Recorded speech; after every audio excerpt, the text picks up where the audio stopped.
Welcome to Connect the Dots to Your Wellbeing with Breathwork 614. I'm Tiffany Berger, the creator of Breathwork 614, and I am passionate about guiding you in living a life full of ease, abundance, and joy to really receiving your well-being. And today I have with me the lovely Tamara. Hi, everybody. Good morning. Tamara has been a Breathwork 614 client now for almost a year. So she started in November of 2022. So she's coming up on her 1-year anniversary.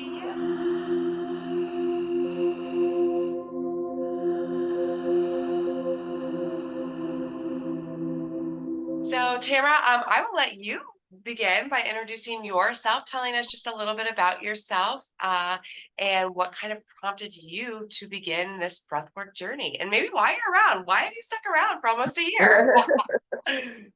Well, good morning, everybody. My name is Tamara Johnson. A little bit about myself. I've been married to my husband for 25 years. I'm the mother to 3 boys in their late teens and early 20s. And career-wise, I'm a nurse. I've been one for 25 years. And a little over a year ago, I accepted a position to be a manager of an outpatient surgery center. And one of my staff gifted me, and it was truly, truly a gift and a blessing, a session with you. And that has really, really started my journey. Very unexpected. I was expecting to just kind of learn some relaxation types of thing, or maybe stress management, but it has totally transformed my life. And it continues to do so. So that is why I've stuck around. Yes, yes. Oh, I love that. Thank you. Thank you for sharing that. Yeah. So, what's keeping you most alive right now? What would you say that like you wake up passionate about daily for it? What does that look like in your world? Being truly grateful, taking the time to be truly grateful for my many blessings. So I think I was a person that, well, I prayed daily and stuff, but it was more very rote, very kind of robotic. It wasn't truly, truly taking stock and appreciation of my blessings. So my family, my pets, during the morning commute, I think I've told you that like I love to like look at what God has given us the first thing in the morning, what the sky looks like, no matter if it's sunshiny, dreary, whatever, there's always beauty that you can find. And so I breathe during my commute. I wake up passionate about my job and the growth that I'm experiencing professionally and personally. So it's just exciting to see how Breathworks has touched every part of my life. Yeah, and I can hear that from you and exactly how you describe it. So there's this real felt sense that you wake up with the gratitude, with the Yes. beauty, the looking, at the clouds as you're driving into work. But was it always like that? So I heard you say that you would pray and you had somewhat of a spiritual connection, but Mhm. how did that change? I get a sense from you that that had changed. Yes, like I said, it was more kind of robotic, like something I felt I should do, but it was very rushed. It wasn't purposeful. It wasn't being present in that prayer time, or being giving gratitude, or however you would like to think of it. It wasn't purposeful. I wasn't being present in that. So I was kind of doing it to kind of like dot an I, cross a T toward the end of my day. Definitely not something I did during the middle of the day, not something I started my day out with. Um, so it was just very, very kind of robotic, I guess I would Yeah, say. like you're almost checking it off a list, I feel like is what you're Yes, describing. So yes, how did you learn to add the purpose and to like I hear intention, right? There's so much yes. intention behind this. How did you learn to add that intention, or what does that look like? Connect the Well, dots. it was interesting because during the start of COVID, I went to work every single day. Obviously, the world got more quiet because nobody was really out and about. Um, and during that time, normally I would listen to morning radio or whatever, and I made a conscious decision just to listen to nothing, to just have silence on my way to work. And that's kind of where I was feeling what I needed, but it still felt empty, if you will. It didn't. There was no purpose or rhyme to it. It was just kind of just silence, but it still left me kind of feeling bleh, no energy, not excited about anything. And I think that was reflected in many things, kind of where I was as a mother, as a wife, with kids that are about to launch off into college and into their early 20s. And then with my job, I was just kind of treading water. I didn't really know, where I wanted to go next, what I needed to do to be fulfilled. So that kind of was in that whole thing.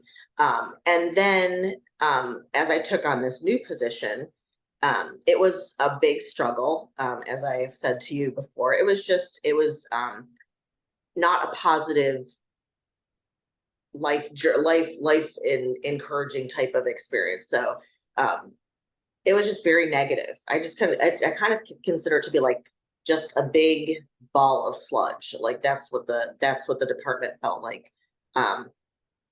And so in starting with you, I thought, oh, this could be more purposeful time. So it's still quiet, but like I actually use that time purposefully with intention to start my day off on a positive note, and not just for myself, but for the universe at large. So when I pray, when I take time to be grateful, it's really pushing that out into the universe too. Yeah, the ripple effect, right? Yes. I love you describe your journey. You have this awareness, right, that something's Mhm. missing. You feel very robotic. There's like this felt sense, this life urge almost missing out of your life. But Yeah. then you decide to get very silent, not listening to any music, which is beautiful because when we get silence, that's when spirit can come in, Yeah. right? Yeah. We can receive. And so from there, I hear that you added this idea of everything that you're learning within breath work to start the ball rolling, to start the Yeah. transformation journey that you speak of.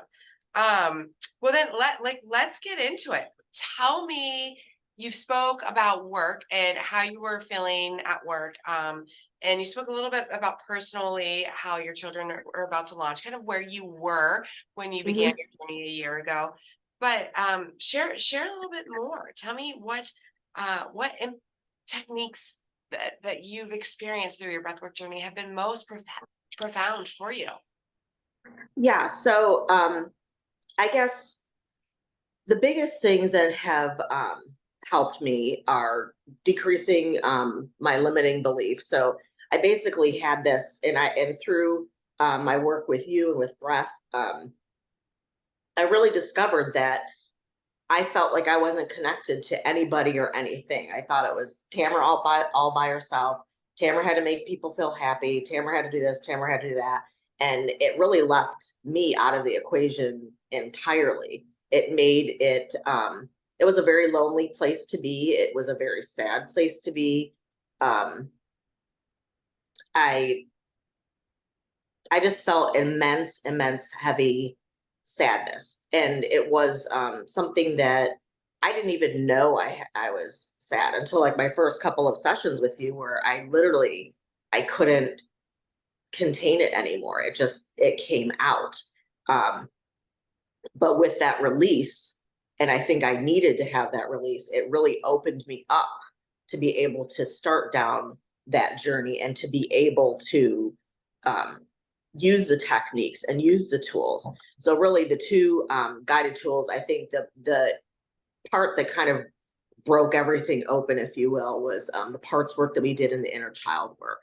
So exploring that part of myself and really digging in allowed me to be reborn into the person that I am today. And it really was a rebirth. And that's exactly the way I would describe it. Um, Yeah. and the second technique was really the forgiveness process. Exploring my relationship with my birth mother. I'm adopted. I've always had a positive view of being adopted. I've never felt any anger or anything like that toward my birth mother or anything like that. But obviously, there still are things that maybe, as I said, I'm a people pleaser, and I'm the one that always, happy, joy, but not really deep inside. That wasn't a whole outward thing. So just kind of exploring those things, and then my relationship with my adopted family and kind of the dynamics um, that go along with that. But those techniques allowed me to see that I've occupied the role always as peacekeeper, not rocking the boat. And that goes in my professional life as well as my personal life. So that's always been the rule that I've assumed. So it was an epiphany that I wasn't being true to myself in any way, shape, or form. Um, and it emotionally weighed me down. And I didn't realize that at all. And I didn't realize that. The first two sessions really were where I allowed myself, and it was indescribable, like I said, heavy sadness. And it really, that release was just, I mean, just life giving, you know? Yeah. And so it was really, really cathartic. And I hadn't expected that. I felt physically lighter. The sadness in my chest disappeared. And the best part of the whole thing is I received peace and felt more connected to God than ever. Yes. So, Right. The surrender, right? You just yeah. described what surrendering is. Oh Yep. my gosh. Okay. So I want to touch, you said a lot of beautiful things right there. Thank you. You're Vulnerability welcome. and sharing that. I mean, Of course. seriously, thank you. It's our stories, right? That really Mhm. do become a catalyst for transformation for others. So I really appreciate that. You spoke of this emotional weight. Yes, right? Emotions are energy in motion. And we feel our emotions. And some of those lower vibrational hurts, those lower emotionalities, destructive, as Mhm. we call those on the chart of emotional frequency, those can become heavy over time. And what Yeah. do? We take them on. They're not that sometimes they're our own emotions that right we're not interacting with, but we take on others. When you say that you're the peacekeeper and you've got to, kind of be like the person that's interacting with other people's emotions and making sure everyone else is doing okay, that becomes heavy, Yeah. literally heavy. And so you have this emotional baggage, this guck, right? Yeah. So when you said that you released it, you felt a physical lightness. And that's very common when we release that emotional guck that we've held for years. Now, Hmm. Tamara, you didn't mention this, but I think this is a great opportunity to share it with listeners. Okay. You've actually lost some weight, right? Like this is Yeah, I have. helping you to physically. Yeah. Do you mind just sharing a little bit, whatever you're comfortable with? Yeah. So I've always struggled. I've struggled with, well, not always, I shouldn't say it. I did gymnastics for a number of years. So I've been blessed to never have to worry about weight. But obviously, as we get older, we gain a little bit weight. But the emotion, the baggage I was carrying literally was physical baggage that manifested in extra weight.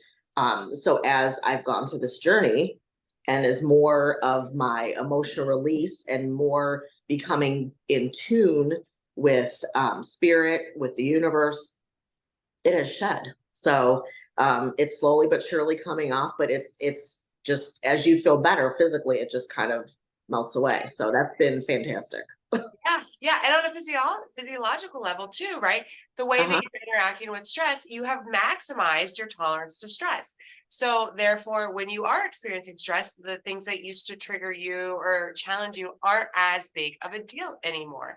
Yeah. Therefore, your heart isn't working as hard, your blood pressure isn't as high, so your body can work on digestion and metabolism instead. So it makes Yeah. sense, right? From all angles. Yes.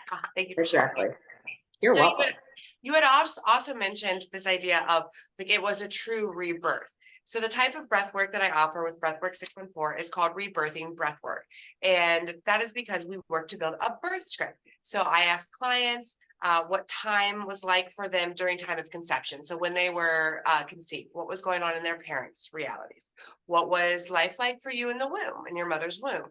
What was your labor and delivery experience like the first 6 hours and even up to 6 to 7 years after your birth, early childhood?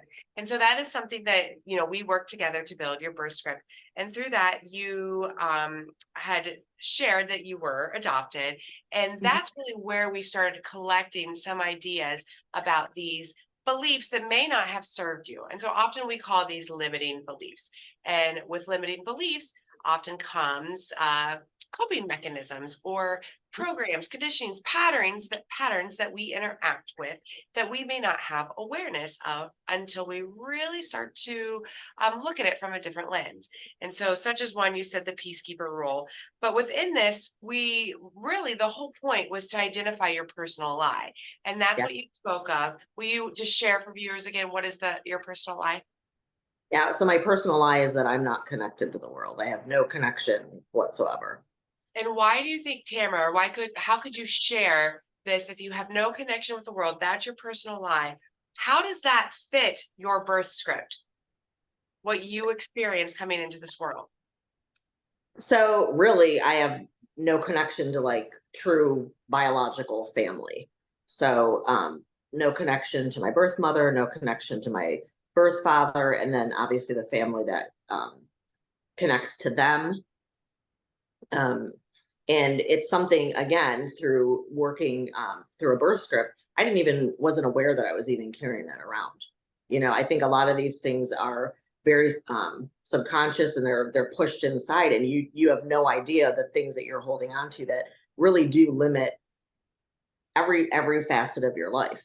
Yeah. And so you had mentioned that you experienced some isolation or disconnection within that. How else did your personal lie really control your reality and control your well-being or receiving of well-being? I think I wasn't able to be open to connecting to other people, whether that, you know, I would always try to be like the happy person or the person that like made other people feel good. But it wasn't really, I wouldn't say necessarily genuine or sincere connection. Um, Even though I felt like I was doing it, even though the other people felt like they were sincerely connected to me. I guess if you went to my job or pretty much in any facet of my life and asked, you know, what do you think of Tamara? She's always the happy person. She always makes me feel so good. You know, she's a hugger, but it was for other people. I wasn't necessarily doing that for myself. Yeah. Yeah. So I hear there's this idea of you interacting maybe a little more closed off, and there's no Right. true self-containment. No, no. Yes, exactly. And what did reality look like for you? What were you receiving from reality based off of allowing the subconscious belief that you're disconnected to the world? What did you receive? Um, I heard no genuine connection. What yeah, else? I Was no it genuine harder? connection. I'm sorry, what did you say? Was life harder? Oh, Um, it was much more challenging. Marriage wise, I mean, my husband and I have been married for 25 years, but you know, marriage, as anybody will tell you, it takes work and it can be challenging, I think, because of not really having that connection or feeling disconnected. That made marriage much more challenging and difficult. Professionally, that made connection with other people more difficult. Um, I think even with my children, you know, teenagers are challenging. They're going through their own growth and things like that. And you know, as parents, we always struggle like, how do you best connect with them? How do you connect with children that are about to launch off into adulthood? All of that became very hard and very much of a struggle. There was no ease to any of that. Um, and and it I was reflected in the quality of the relationships that I had. There it is. Yeah, I get a sense that it would be like, oh my gosh, I don't have the support, right? I Yeah, got to do it all alone. That was something you already referenced here. yeah, And the time that we've been talking, that it's like, it's up to Tamara. I got to make this work. I got to do this all alone. And life becomes daunting when it's like yeah, that. Right? There's no opportunity to receive that support, to receive that no, ease. no. Beautiful. So And you're then, also exhausted all the time, like physically exhausted. There's exhaustion that goes with that. yes, I imagine so. And trust. What about trust? Uh-huh. Now, so you've already alluded to the idea that you're able to surrender, you're able to connect and Yeah. receive wonderful, beautiful collaboration and community all around you.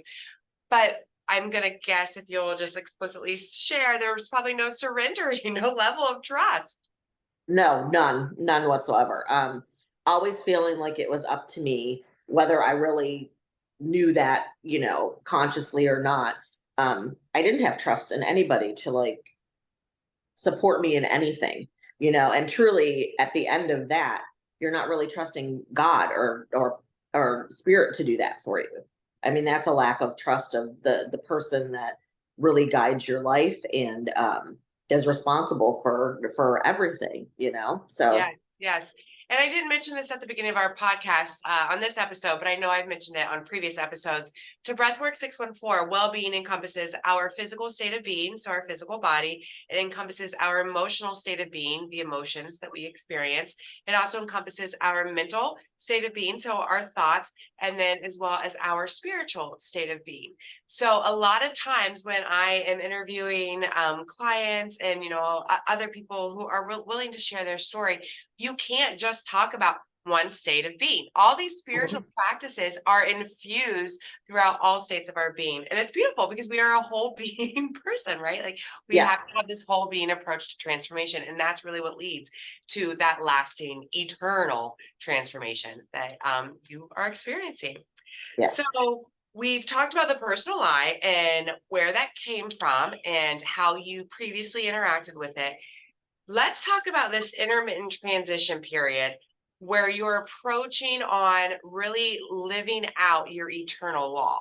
So for viewers, for listeners, once we've identified the subconscious belief that we most interact with that drives our reality, the personal lie, which is developed from our birth script, we flip the script on it and establish what is called our eternal law. The eternal law is the conscious belief that we want to really draw in and bring about in our reality. So, Tamara, do you mind stating your eternal law for everyone? My eternal law is I am connected to the world. Yes. And so it's just a simple shift, right? A little quick brain train there. When we're interacting with the subconscious, we always want to interact in a very simplistic way. But Tamara is connected to the world. So, Tamara, how did you? I mean, now we're a year later, and so your reality is very much reflecting to you that you are connected. But intermittently, how did you work towards that? Could you describe that, what that looked like for viewers? Yes. So one of the cool things that you had me do, Tiffany, was you gave me a crayon for the mirror. I wrote that on my mirror. So every morning I would do some breath work. Not a crazy amount. I think people probably will wonder, like, do you have to, once you kind of get to that point, do you have to spend like an extraordinary amount of time? I said, as I was getting ready in the morning, I would do some breath, but I would state out loud, I am connected to the world. And I would say that 3 times. Um, Anytime throughout my day, if I was reverting back to kind of the old thought patterns or just kind of feeling the gunkiness, and excuse me for that term, that's kind of the best way to describe what it With you, was. that's how I describe it too, right? Just gut like Yeah, it just, and yes, exactly. And I would take a moment, again, not an extraordinary amount of time, probably less than 5 minutes. I would do some breath and I would say it again. I would maybe do some release if it was feeling extra gunky.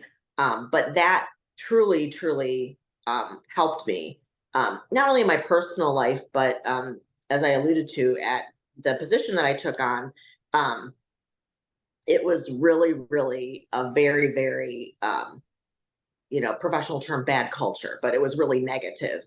And so that really helped turn everything around. And it's probably sounds more simplistic to the folks that are listening, but just my changing my energy that I put out really kind of transformed that whole, the whole shift in my department.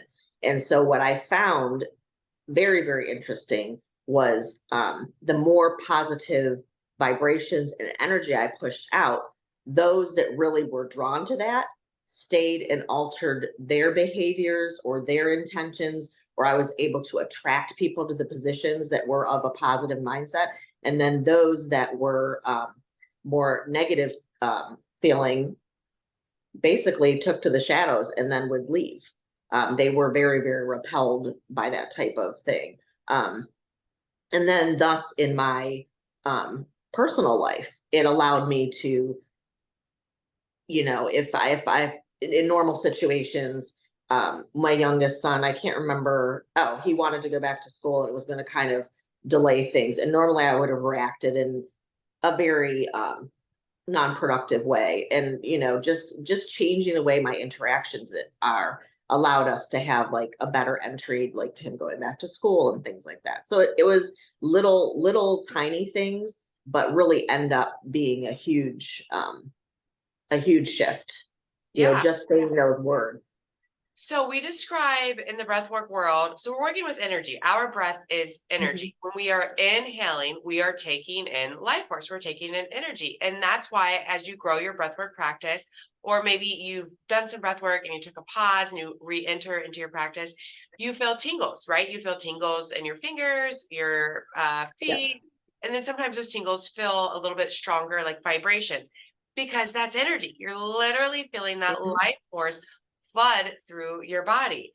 But what I love, Tamara, at the start of your answer there to that question is, and once again, the question was, what did that intermittent time look like after you've brought awareness to your personal life and now you're working on really establishing and interacting with your eternal law and your reality?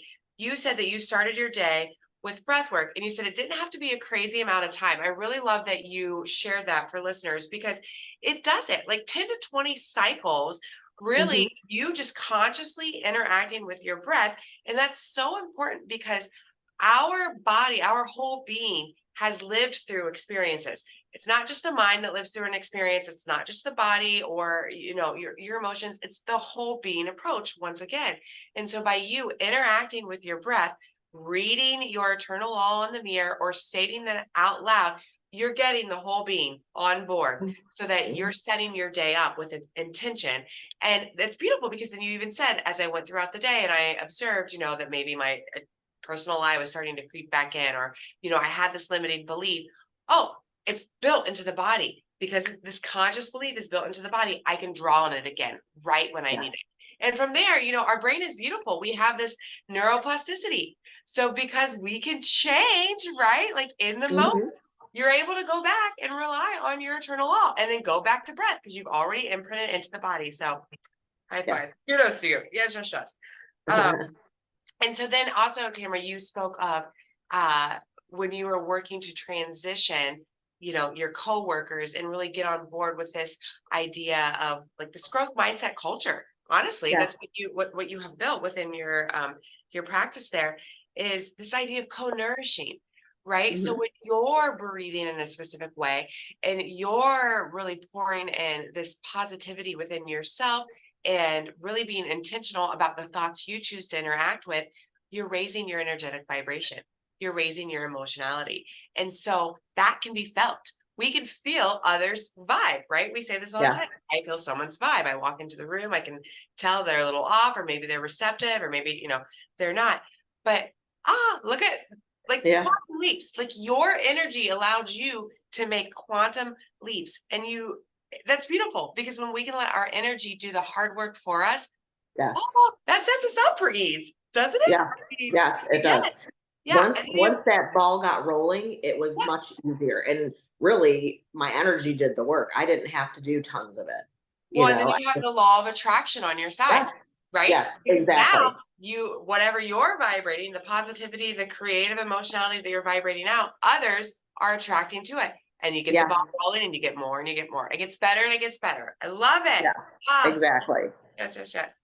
Um, so my next question, I want to go a little bit deeper in what tools or techniques have you extended to those around you? You've already alluded to, you're sharing this practice personally. You kind of alluded to that. Maybe you could go a little bit deeper. But then obviously at work, you've shared that. So can you tell me what are you extending into your personal and professional life? What are others like really eating up? What's been working for them so that these viewers and listeners can also uh, try some of your techniques. So I did realize that some of the folks that I have working for me really could use to learn some of the techniques. So you were nice enough to come and spend an hour or two with my folks at the surgery center.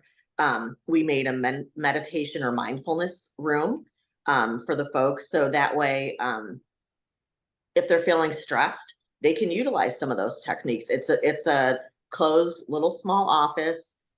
We just made it more conducive and kind of cleared out any clutter so that way the space is a place where people can go and ground themselves. And not to say that people need to, again, people don't need to go in there for an hour. They might take 5 minutes. And I guess my only ask was be respectful and be mindful of your peers that, take the 5 minutes or whatever you need to ground yourself. And sometimes I'll even go in there with them and I'll ask them, do you want me to go in and breathe with you?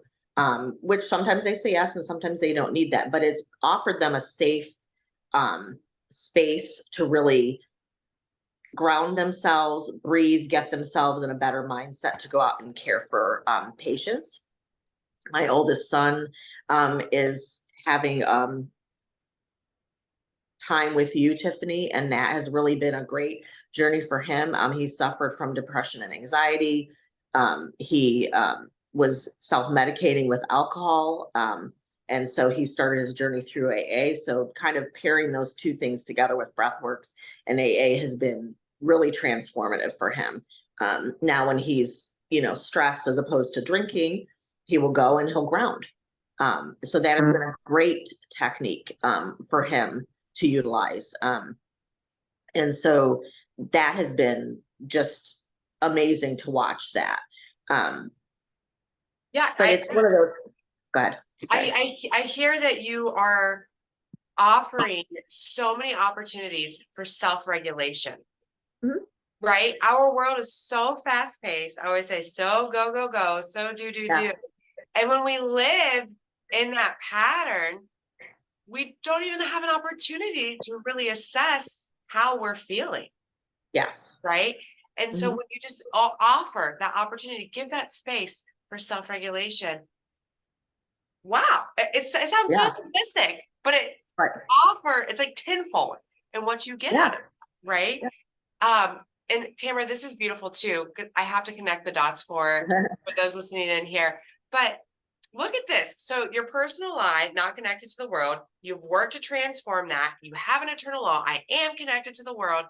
You are offering connection for those around you, just in this Yes. like mindfulness room that you've created at work, right? Through what Yes. you're sending at home in your personal life to your children. And the care, the care that's just, and it's not a codependent care, right? It's Right. like Yeah. a More true importantly. yes, we could talk for hours about that, right? The codependency. Yeah. It's just this true love. Um, here's the space for you. I'm gonna hold space for you. I'll even come in and I'll breathe with you, right? Mhm. That look at the spirituality, that spiritual law that's just wrapped up into Yeah. that, Yeah. right? And I often have, my staff and my coworkers just come into my office and say, "Oh my gosh," just with appreciation, they have gratitude for it. Um, it's been just amazing. I mean, my staff is happier, the patients are happier, the doctors are happier. The whole building is just different. Once It's so again, different. the ripple effect, right? Yeah. Because we're Yeah. co-nourishing. We have the ability to co-nourish others Oh yeah. with Yeah. our breath, with our energetic being. Exactly. Um, oh, I love it. And then it trickles down to the patients. Oh, I mean, Yeah. it's I just mean, like everybody right? notices it. And really, it's fostered an environment where everybody cares for everybody. So even though I'm technically their boss, they do things that show that they care for me. If I need, time to myself or need to accomplish, I don't know, X, Y, and Z, they often are, let's make it so that you can do whatever that you need to do. There's a lot of caring. Yeah. And so it is beautiful to watch all of them care for each other, care for me. I mean, it's been amazing. And I have people comment about that all the time. Patients routinely comment and say, "You guys really, really like each other." And I'm like, "We do. We care about each other." It's Yeah. so evident, and so it's filled with love, is what I would say. And you know what's really cool about that, Tamara, is that our world, especially in our Western culture, we are the culture that's gotta do, gotta perform. And not Mhm. only do I have to do to a certain level of expectation, but then I'm gonna apply my own higher level of Mhm. exceeding that. And then I have to outshine anyone else. Like we create this culture of we've got to do it to the best and outshine others. And that Yeah, creates disconnection, right? yeah, But oppositely, look, you're building this social cohesion. No, we're in it together. We're going to do yeah, it together. And then you feel the love and you can see how that really floats around to all those that you come in contact with. Yeah. That's cool. That is so. It has been amazing.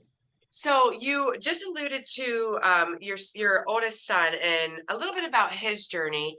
I Mhm. want to spend some time here because life, you have done an amazing job committed to your breathwork journey, your own personal development journey. It's flowed over, uh, not just personally, but into your professional life. But life continues to unfold.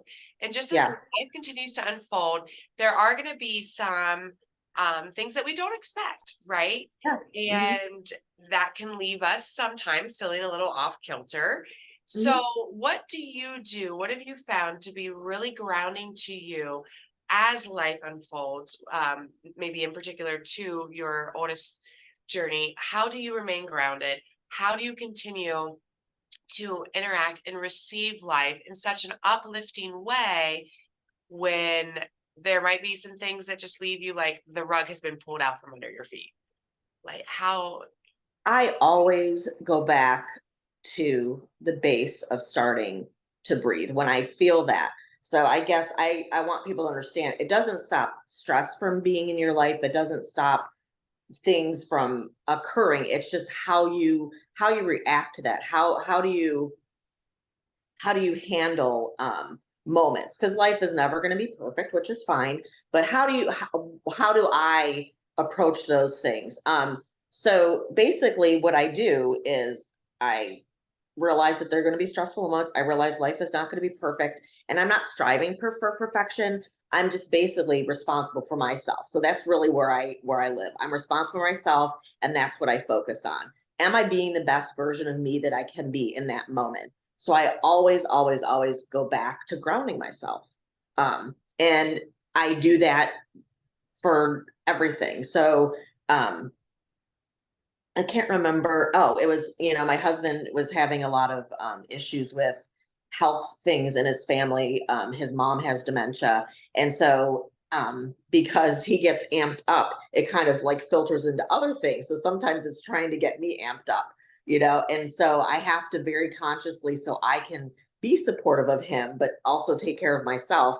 I have to kind of put a stop to that. And so I will take a moment and literally stop everything that I'm doing so I don't get overwhelmed. If I'm overwhelmed, then I'm not going to be a good support for him as a wife. I'm certainly not going to do myself any favors. And then it's going to just start the whole downhill spiral, which I don't want to do. I want to meet it with the highest vibration that I can and the peace that I bring. So I sit and I literally stop everything. I take breaths. I listen to meditation music. I grind myself. I remind myself and state out loud my eternal law. My other thing that I forgot to mention is feeling that I'm not enough. And so my other thing that I always say is I am enough. I repeat that as well when I'm in situations where I that starts creeping in, that belief that I'm not enough or I'm not good enough or however you'd like to say it. Just taking a moment to ground myself, excuse me, and state I am enough really sets me up so that way I can tackle whatever comes my way and I feel like when I do that, um any situation that normally would cause me kind of like to spiral or to stress out, it allows me to handle all these different things well. I don't lose sleep over it. I don't, have a panic attack or anything like that. I'm able to really focus and be intentional with how I go about my day or how I interact with different situations. yeah. So I hear there's this change in perception. So you shift your change in perception Mhm. through either the use of your eternal law or stating I am enough, which is a pretty popular subconscious belief that a lot of us interact with, either we're not good Oh enough, yeah. not Yep. enough. And then you provide more opportunity for yourself to self-regulate in your grounding practices, whether it's the breath work. Uh, what else are you, I know gratitude you spoke of. Do you journal daily? What are some other Yes, things I that are do like journal. non-negotiables you must do every day? You're Yes. So my non-negotiables, I have to start my day with gratitude and grounding of some sort, whether that's And all of you, any of you that would start on a breathworks journey, you really have to alter it to like, don't, it doesn't have, you're going to fit it into your life how it needs to be fit into. You'll find the way to fit that in. So the way I do it might not be the way Tiffany does it, might not be the way somebody else does it, but that's what has worked for me. So my non-negotiables, I do have to ground. I have to start my day with gratitude. I have to journal. I try to do it daily. I have gone back to school, so I'm not always like 100% on that, but I do. I have these little epiphanies, these little kernels of Where just kind of positive thoughts or something will just occur. And I do have sticky notes, and so I do have sticky notes all over the place, and I write those down because they can hit at any moment, right? Like when you journal, it doesn't always hit. When you're journaling, sometimes it could be throughout the day. I'll have these little like ding, these little light bulb moments. So I do have little sticky notes. So sometimes in my office, I'm just like, writing something down that has randomly occurred to me as I'm thinking or doing something else. I do have a lot of epiphanies when I have gratitude and during my morning drive. Just letting my mind go, being full of gratitude. And then I have to end my day with gratitude. So I run through, and it may not be like in the stereotypical form of a prayer, but really it is. It's giving thanks, it's giving gratitude for what has occurred during the day. So that those are my three things that I have to do before I. Yeah, and it's a practice, right? Like It is. I love how you just mentioned for those listening in that the way you journal or the way I journal, it might be different, or it might be at different times of our day. It's learning what works best for you and Yeah. growing in practice and tending to it, continuing to come back, right? The Mhm. posts are great. So I love journaling. I call it journaling for manifestation creation. So if Yeah. I interact with some limiting beliefs, some limiting thoughts, then I want to transform those. So I'm going to write them in the uplifting, positive way to bring them into my Yeah. reality. And that's going to create my reality. That's my journaling for manifestation creation. You can journal for brain jumping too. There's no right or wrong way to journal. It's what fits you. But when you're coming with Breathwork 614 and I'm coaching you, I want to help you create the reality you want to. Yeah. And so we can do that with our thoughts. Mhm. So Tamara, you had also mentioned this idea of being responsible. Like you had to take responsibility for one, the subconscious beliefs you didn't even know that you were interacting with. But then two, you had to take responsibility for, wow, like how did I create my own reality? Like what thoughts, what even actions am I participating in that is keeping me in this peacekeeper role, Right. or that's keeping me taking care of everybody else before I take care of myself? Can you share a little bit more about that transformation time? How did you start? How did you even give yourself permission, I guess, to put yourself first? Because you've got to start there, right? You've got to be willing to Mhm. put Mhm. yourself first. Share that with us. So I think that coincides with the time of um, just identifying what my personal law is, and then really, really embracing I am enough. So just stating I am enough really set me up to be, I need to take care of myself first and make sure that, this vessel that God has given me is in a proper state.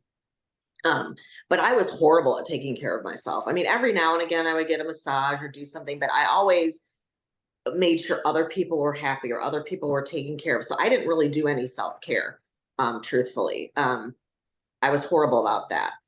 So really, as I've gone through my breathworks journey and realized that, I am important. This person right here is important. It's important to take care of Tamara, which was not a thought that I really ever had, truthfully. So I've started getting massages. I go for acupuncture. I come to you. So that has been a really, really positive change. And then the trickle down of that, or the results, the what has happened, the effects of that, I should say, excuse me, are that my family treats me differently. Other people treat me differently. You know, my husband, who normally love him to death, but was not very helpful or didn't do things that were supportive in a way that I guess you would kind of think like partnership wise, has become more of a partner. my kids, if they're getting, like a glass of water, or it's not, all these things sound so simple, but like they'll bring me water or things like that. So it allows people to see that, hey, mom is just as important, or even my peers and my staff. I'm treating myself like I'm important and I deserve um better, good. And so they treat me thusly. So Yeah. that has been a whole different shift. And those are reflections of connection too, Mhm, right? mhm, Oh my gosh. mhm. I know Tamara's heard this multiple times, but I have a wonderful saying, we teach others how to treat us. And it Yes. stems from how we treat ourselves first. You have worked to grow this loving, nourishing relationship with yourself, Mhm. right? And others can feel that, others see that. So automatically they want to be incongruent with that same Yeah, type of relationship and treating you the same way. So once again, there it goes. It becomes another catalyst for others' transformation. That's exactly. beautiful. Tamara, tell me more about the forgiveness process. So you kind of spoke to, parts work and how that was beneficial to you, but tell me more about the forgiveness process. Who did you forgive? What was that like and why? Like, why is forgiveness important?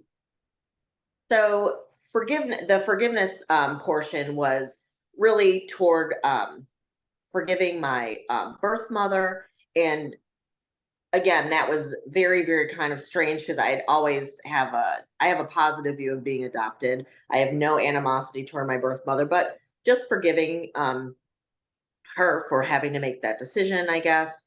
The other half was my dad passed away several years ago, and my older brother has his own stuff going on in his life, but basically accused me of stealing.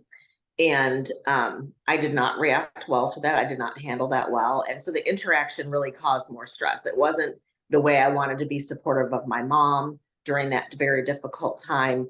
I certainly did not handle that well. And just being able to go through the process of forgiving him for his feelings toward that, and just forgiving the whole process, forgiving myself for how I interacted with that. I'm not a perfect person. I'm still a human being that is growing, that is learning every single day. I don't have to be perfect. I'm not ever going to be perfect, and that's okay.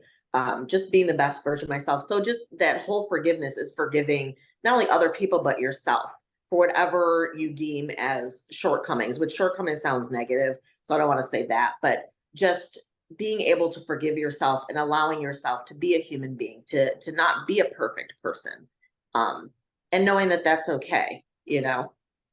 Yeah, I hear again this change in perception. Mhm. So changing who you show up to be or how you Yeah, think you have to show up to be or others, how others have to yeah. show up and be. Exactly. What did you receive, I guess, after those forgiveness processes? Obviously a change in perception, but how did it feel to you? It felt lighter, and that kind of is, maybe more simplistic way of looking at it, but it felt lighter. I felt more at ease, more even keel. It was huge to be able to forgive myself. One of the things that you and I have worked hard on is getting me to be more gentle with myself. Again, I have very, very high expectations for myself, not necessarily for others, but for me. And that sometimes those things are very hard to attain when you hold the bar so high, and then when you don't meet that bar, as opposed to celebrating what you met on the way to the bar, you you just beat yourself up for everything that you didn't accomplish. Why didn't you get there? So just forgiving, the process of forgiveness was lighter. It allowed me to realize I am enough. So it allowed my personal law to really, really shine through and actually be true. Yeah, yes, exactly. Your eternal law to shine through. Yes. And I love so forgiveness is letting go. It is another act of Mhm. surrendering. So when we let go, we are able to receive. We make space to Yeah, receive all that's designed for us. yeah.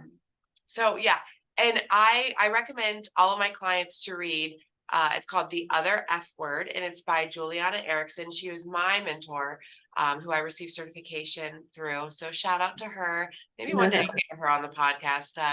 But I recommend everyone to read that first, just to gain an idea of what forgiveness is and what can unfold from the forgiveness process.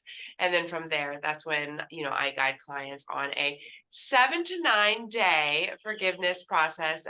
You could do it in 7 days, but sometimes a 2-day extra buffer can feel good. But yeah, it's transformational. I don't, sometimes I want to say magical, but that takes away from the sacredness. Like, it's such a sacred process. Yeah. And then you learn how to adapt forgiveness into daily living. So for example, I'm not going to choose to judge others, because if I judge, then I have to forgive, and I don't want to have to do it, right? I don't even want to get into that. So it's just like, I'm not even going to pick that up, that judgment. Yeah, So. exactly. I think it makes, it results in an ease of relationship with others, whether it's people you've known for a long time or people that are just coming into your world. I think it allows for the relationships to be more authentic and to not be hard, because you're not starting it off. I kind of feel like when you don't have forgiveness in your life, or have started that journey, it kind of builds up a wall. You start with a wall to begin with for Yeah. whatever relationships that you have. Yeah. Automatically it sets you up for that acceptance and that understanding, right? Yes. For that true relationship can strive. Well, Tamara, thank you for your time today. Is there anything else that you would want to say, summarize, to connect the dots for those listening in, to connect the dots to their well-being? How can they receive ease, joy, abundance? What's a couple lasting words from you? I would just say to anybody, if you're kind of wondering like what is the missing piece, or you know that something is just not connecting, or you want to feel better, breathwork's really, I guess initially I thought, oh, I'm going to learn some relaxation or meditation. I really had no idea how life transforming that would be for me. And it is really to have peace, to know that I have value, truly know I have value, um, is priceless. You can't put a price on that. And so I would just say, you know, pursue you, pursue being the best you that you can be, because you're worth it. You're worth it it's worth it to have peace. It's worth to be in better harmony with the universe, with higher power, with God, whatever you want to choose to call spirit. It's so worth it. You will feel better mentally, physically, the whole way around, and it will just alter your life. I This has been such a pleasant surprise for me, and it was really the best gift that I've ever been given. Yes. Oh, thank you, Tamara. Thank you, Tiffany. I appreciate you so much. Yes, I appreciate you, and I appreciate you sharing your story and just being, like I said, so vulnerable today. Yeah. We can all relate. We all have a story, and it's all Mhm. valuable. It's all Yeah, worthy of sharing, right? It really exactly. is. And I commend you, like, bow down, claps, balloons, confetti, for the way that you've transformed your relationship with yourself, because it outwardly shows in all that you do. So you are a blessing to others. Definitely. Well, I appreciate that. You're a blessing to me. Thank you. So thank you for listening in to Connect the Dots to Your Wellbeing. Tamara, if others have questions for you, or maybe something particular, is there a way that they could get connected with you, or would you rather have them go through me to get connected? What works best for you? If they want to, they can email me. My email address is the number 3, John Tama, so JOHNTAMA @gmail.com. Awesome. Well, there you go, guys. Well, Yeah. until next time, keep breathing love. Thank you.